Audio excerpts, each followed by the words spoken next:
Hello guys, morning. Dito tayo tata Terminal 1. May tayo itulot jay anak ko ni Lady Lee Casmin. Flight naman damdama 10 o'clock. Pero medyo nasapsapa kami nga may tatantak no. Nasasabay pa siya. May mayat, di ko na dang arodan kakapsat. Pagsakbay, maaros pa.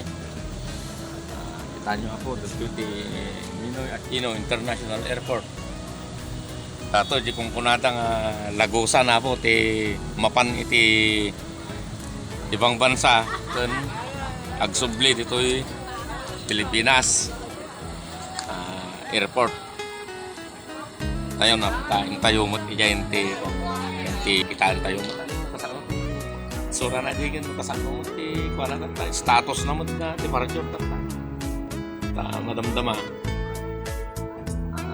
muli tayo ito dinamdaman trap tayo tingaton ni anak ko ito no apan to check-inan